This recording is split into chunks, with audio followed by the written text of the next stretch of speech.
The Dark Cosmos. Stay cosmic. I stared at the two hooded figures moving across the crowded parking lot. What was going on right now? I have been hunkered down in this dump for years and survived for that long. There should be no humans left. Why were there two humans running toward the hospital? Wait. I must be more vigilant. Were those really humans?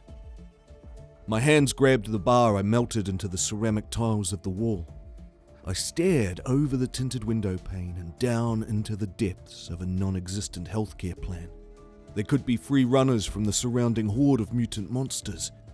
I was surrounded by these monsters. They have been around since the beginning. That beginning started with the end of the world. Everyone died because of those monsters. The worst part, those heathens used to be humans. This was why my eyes focused on those two figures like a hawk. The wind whistled its dreary tune, but I was not dead yet. I came too far for that.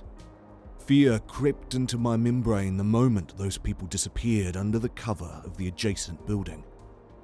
I left that spot and ran through the empty corridors like a madman. The truth I sought was not easy to swallow. They were heading to the ambulance pit. There was an entrance there, but like many of them, they were barricaded tight. It was the only way I could be safe. I had to lock myself inside. My boots squeaked against the gleaming floor as I slowed next to a window.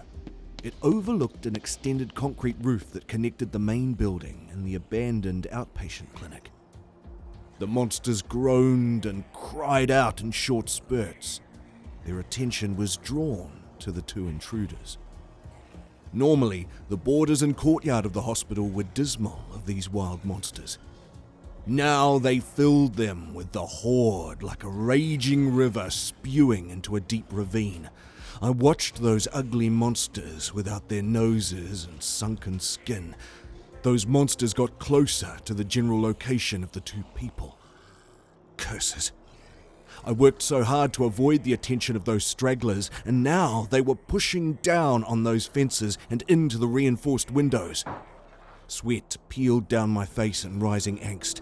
My legs wobbled in terror as I stalled into a stupor. I needed to stop these people from ruining my safe place.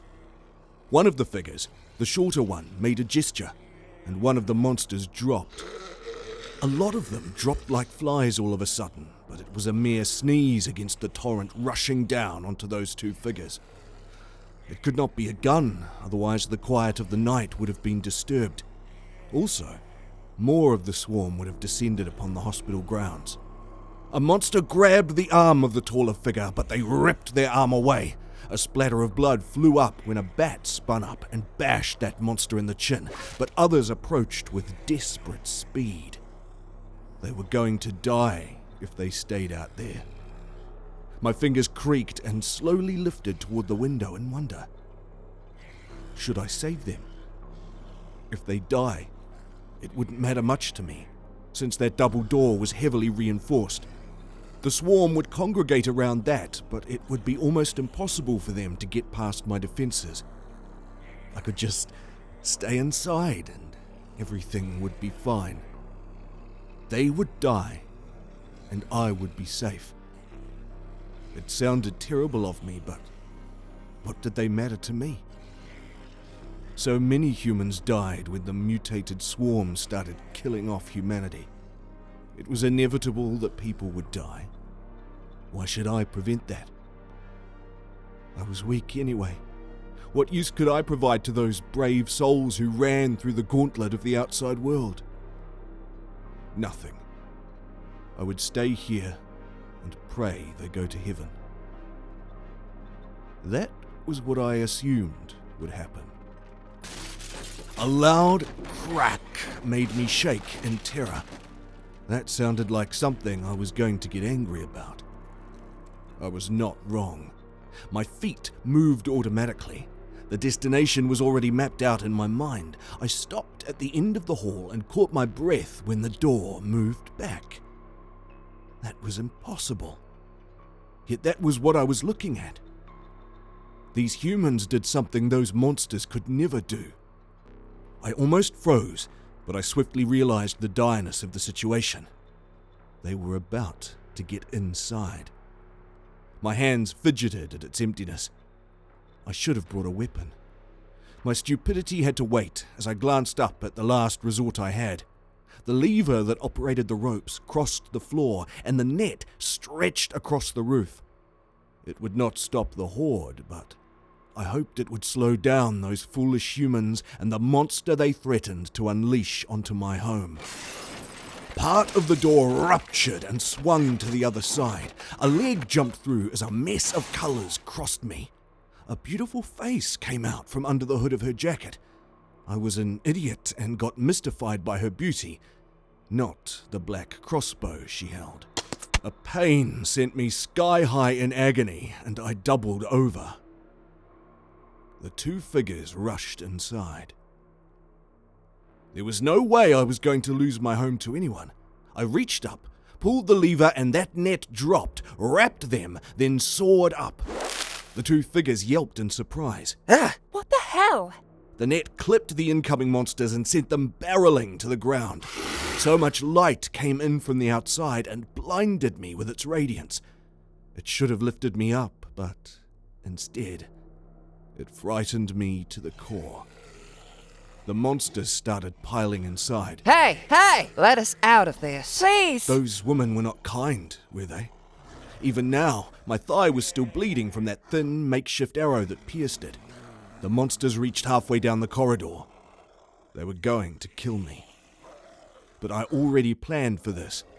I twisted the lever and the floor became a blur as the rope shot up with their fangs attached. The monsters in the front fell back and collapsed into each other. It was a mad display, but I did not wait to see how it would turn out. I grabbed the end of the net and those two fell at my feet. With a strong tug, I pulled them into the next room amid their loud complaints. Their bags and other stuff fell into the net. Something fell through the tiny hole of the net. It was a long dagger, and it clattered against the floor. I grabbed the next door as a monster pushed its arm to block my attempts to escape.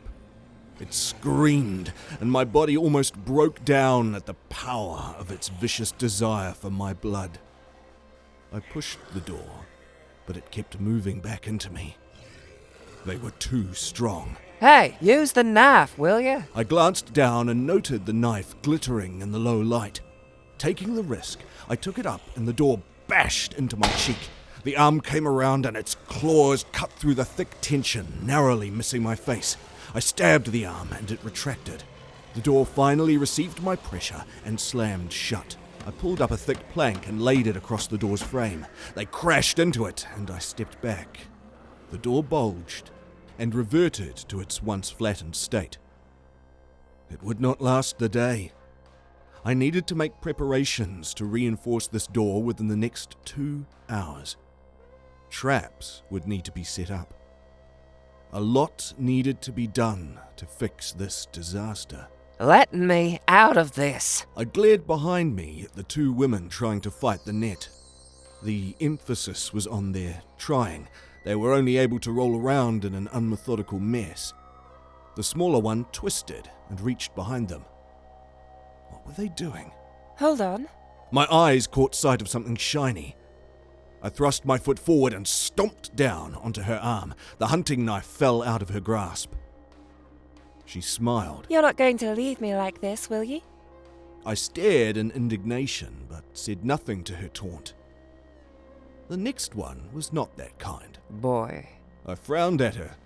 Unlike the shorter one, which looked younger, this one was more mature-looking, probably in her late 30s. I retorted, "I'm not a boy." She tilted her head and frowned. You sound like one. The shorter one with my boot on her wrist chuckled. Leave him be. He's trying to act like he runs this. She scoffed. He can do whatever he wants, just not on my time. My time requires he gets me out of this. Why should I asked. The mature woman narrowed her eyes at me, and I could tell my soul got crushed without any hands. I growled and pulled out the arrow shaft from my thigh. The younger one widened her eyes at the shaft. Yeah, this is your handiwork. You think you can come in here and kill me, take my place and get away with it? Oh, dear. Sorry. I swore you were a crook. A crook? That's what we call them. I look like a monster to you. She chuckled nervously. Yeah, you do look as skinny as one. Sorry, my eyes aren't that good in the dark. As much as I wanted to get mad at her for that, I couldn't. My food intake was minimal for a long time. The only food stores was their cafeteria. This was a big hospital, so they had a good supply. Some days I went without food to stretch what was left, and there was barely anything left in that storeroom now. I knew I was going to get starved out by these monsters soon enough. It made me wonder what were my plans if these women did not storm into my life. The mature woman sat up, and the net fell around her. What? How did she escape the net I made? With a waver of her hand, she spun the butterfly knife back into its holder. I didn't need your help, boy. I glared at her. I have a name. That was all I could say.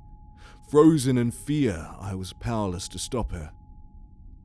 She gave me a strange look, like she was analyzing my words for weakness or deceit. How old are you? I grit my teeth. 20. What's it to you? She flipped her finger around from the net to her shorter and younger friend. You made this? I nodded my head cautiously. She gave me a nod of approval.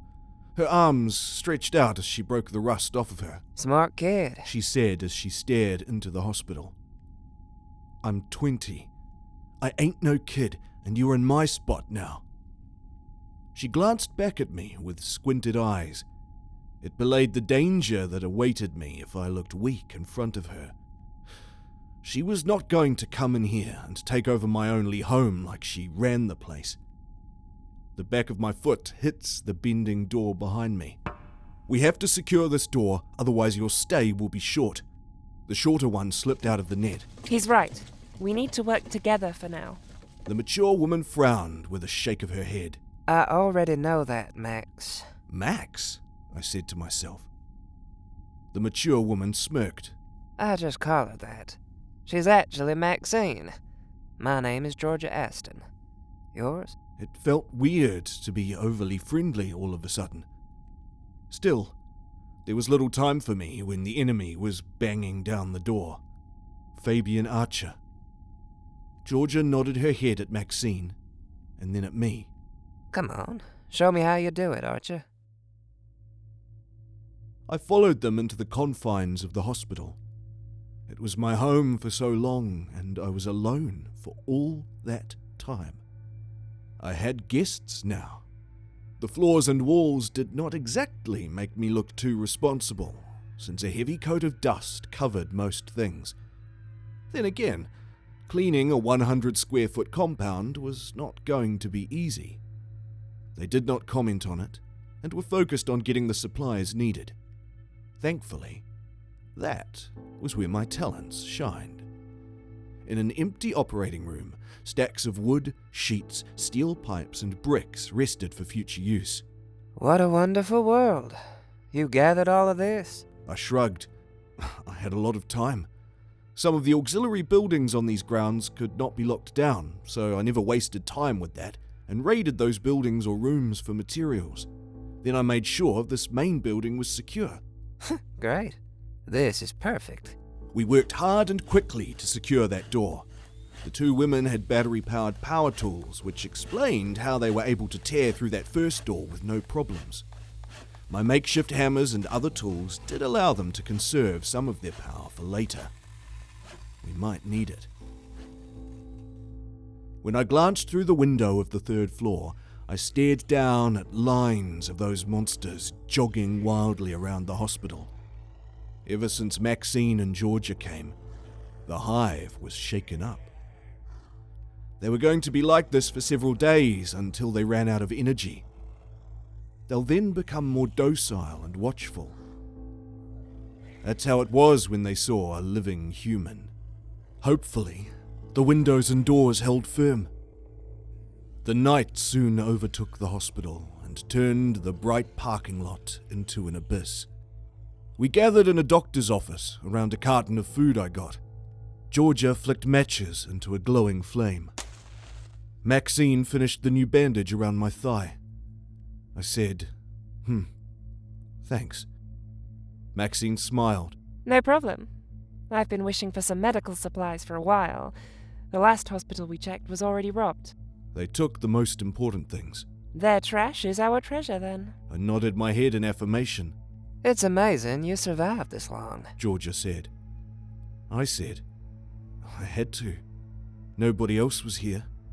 I'm more surprised there are other humans alive. Maxine paused. You thought you were alone? All I saw were those things. I made a safe deduction. Georgia shook her head. You need to travel further than the parking lot, son. And let them kill me. I'm good. But how many are there? Not much to be proud of. The army has been pushed out of the cities. Leadership above that is non-existent. The president is probably one of those crooks. Either way, this country has fallen. I suspected that much. Still, it gave me a dismal hope that people were around. There are scattered groups of people that have built strongholds, like you. She snickered. But there's more than one person, though. Question. Why travel when you can stay with the army, or even any of these other people? Her lips twisted. It's hard to keep out those bastards. Every time we go to one, they always fall apart because some idiot cannot run the place right or they don't maintain the fortifications. The army's worse. They pretty much are dictators now. There was only one commander I met that wasn't an asshole, and he got killed by his underling. He was a nice guy, too. Maxine took a spoonful of tuna. I was flabbergasted that they went through all of that. One thing nagged at the back of my mind. They all fell. Every last sanctuary they went to fell into obscurity. Terror picked at the edges of my confidence little by little at what future awaited us. I might lose everything. What's your story? My brows crinkled in confusion for a moment. You're looking at it. Been stuck here since the fallout. What happened to the hospital staff? It was abandoned when I found it. There were a few stragglers around. Decided to hunker down. My life isn't that interesting. I was going to college before this, and now I'm stuck here getting an education on survival. You've been all over. I can't imagine going outside and braving all those things. Georgia snickered. They're not that scary once you get used to them. They're mindless creatures, so they're easy to trick. It's the numbers and their speed that can overwhelm you. I remember the day it happened. It was another late night at the office for me, then the building got overrun with them. They bashed through the windows and trampled the cubicles into pieces. Late at night? She smiled. Yes. Financial managers usually work long hours. Damn, you're a big deal. Was. My Yale degree means nothing now. I had a bit more luck. I was out on the reserves when all this madness was going down. The crooks had not reached the forests yet. You were out hiking or something? I was a forest ranger. I was supposed to be out there for 3, but my unanswered calls worried me enough to return. Worst mistake I made. The best places to hide are the forests, hills. The bastards have not spread that far. You came back? We came here hoping to get some medical supplies. Can't make a syringe out of a mud and twigs. Yeah, I guess. When you come with us, it will be great. We can make our own fortress once we build something in the hills, and others can come there. It'll be better than the rest. My head drifted back in shock. Who said I was leaving?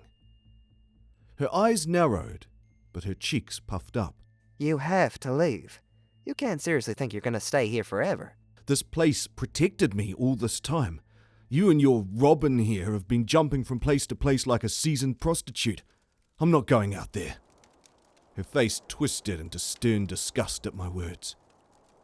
I held my hands up and surrendered. Chill. Do you know what I mean? What do you mean? Idiot.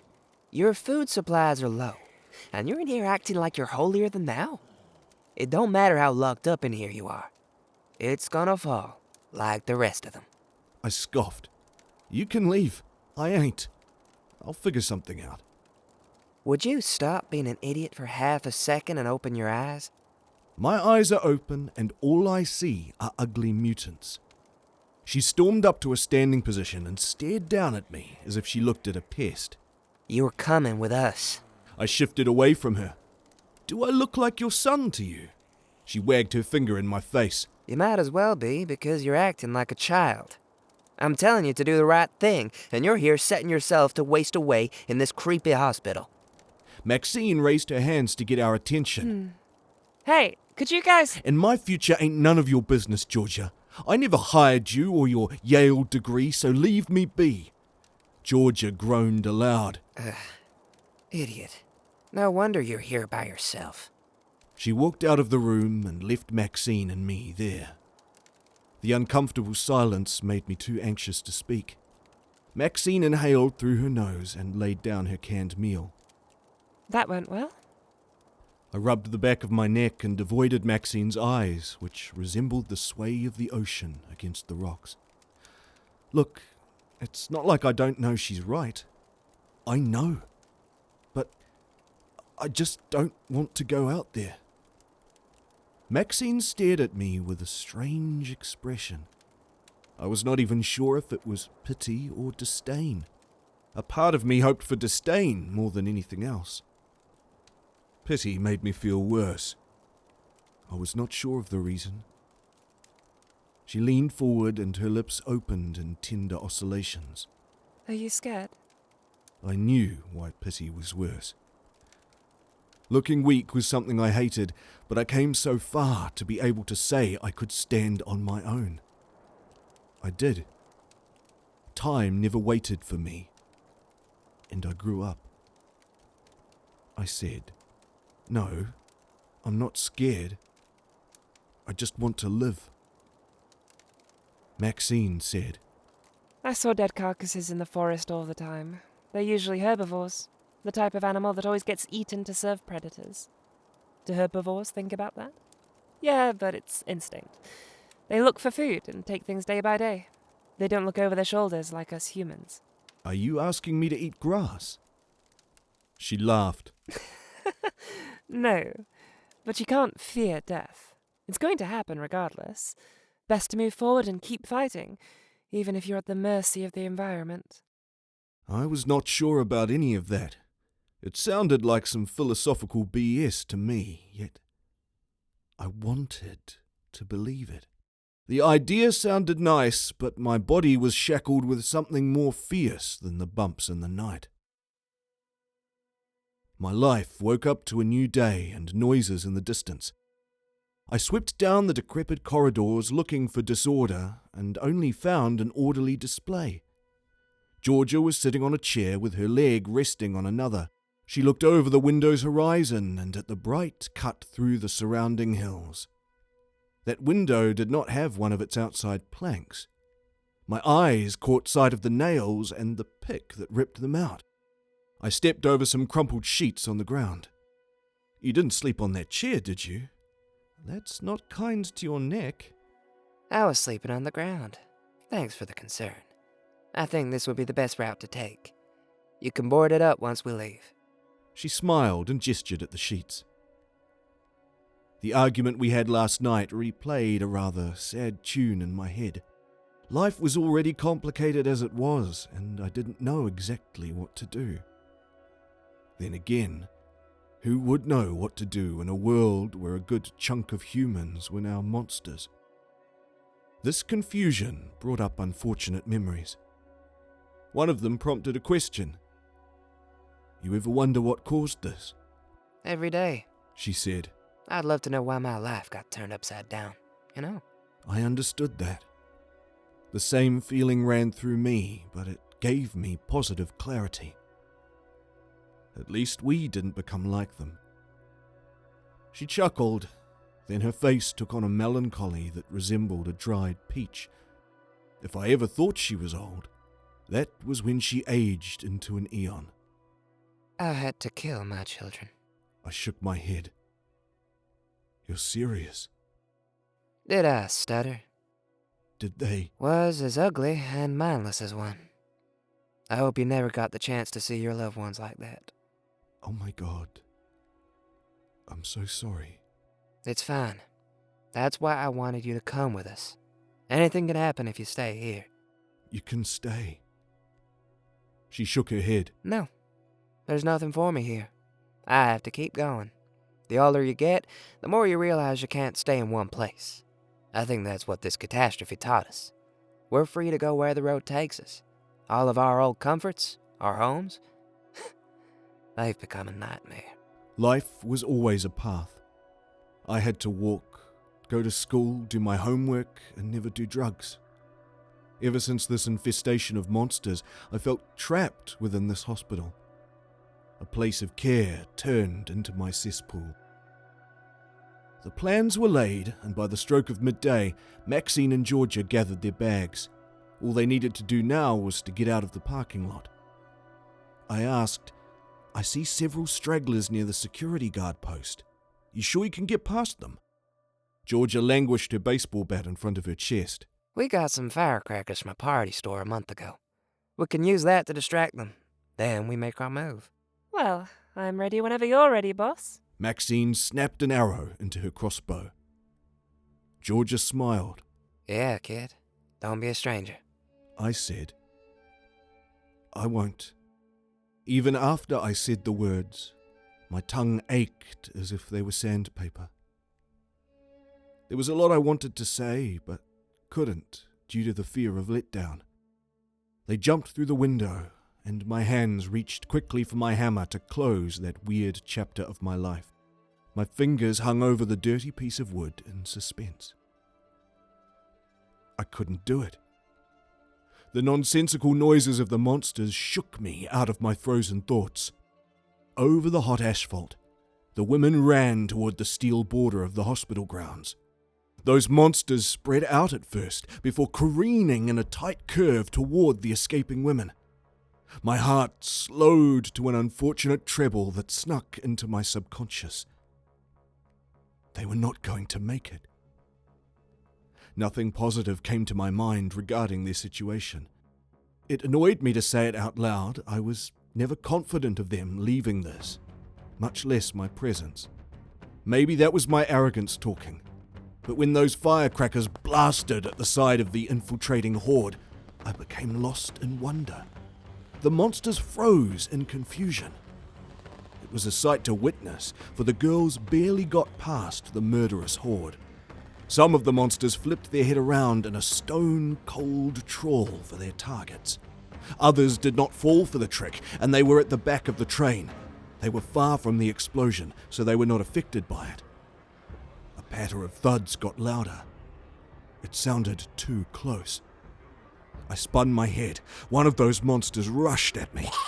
My foot pumped forward to break his stride and cause it to fall over. I rolled my hammer into its head and sent it out of its misery. Was there any humanity behind these monsters? I would never know, and it mattered little when our lives were on the line. Maxine fired into the crowd of wild beasts, and they burst into a scattered bunch. The women were quickly surrounded. I grabbed a plank and thrust it into another monster. Blood hits my arm. My head pounds in sync with the drum of rushing feet. The window needed to be boarded up, but I stood there, unable to do it. It would be better to say I didn't want to do it. Beyond the running monster, Maxine ran back with arrows flying at the chest of monsters. Maxine was close to the exit, but Georgia was worse off as she got pushed to the other corner of the parking lot. This was not good. She was going to get devoured by them. Maxine tried to run toward Georgia, but was headbutted into a wall. Hands. A lot of them. They crawled and rounded the edge of the window. I was their desire. These monsters were not known to me, whether from their prior lives or whatever glory they achieved before this. I could not do a thing except clutch the wooden plank in my hand with a biting determination. What was I going to do? One of those monsters tried to climb through the window. I kicked it in the face and thrust the plank of wood into the crowded windowway. It barely stopped them or phased them, but at that point I was not trying to prevent them from getting in. I was making a path. The plank went left and right as I swept the entrance of their irk. I jumped through the window and rolled onto the ground in a disheveled mess. My legs carried forward like a smooth runner, and I never lost a step in my dash towards Georgia. She looked up with a bemused expression, but I swiftly took down the monster behind her. "You need to watch your back," she gasped raspy breaths as she spun. I didn't know you were on duty, security. What are you doing? "I'll figure it out once we get off this dead land." And that's what we did.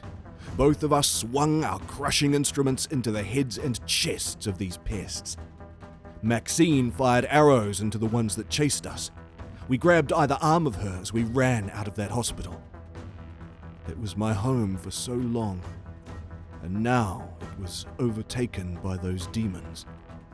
They were once human, and have become the worst kind of animal. I was not going to become like them. My destination may have been unclear, and that scared me. But at least I had two people I cared about by my side. Hey sci-fi horror fans, it's Thomas. Thanks for tuning in. If you enjoyed this story, make sure to give it a thumbs up. Thank you to all our official channel members. Your support means a lot to us. Craving another scary tale? Click that video on your screen. Until next time, everyone. And remember, stay cosmic.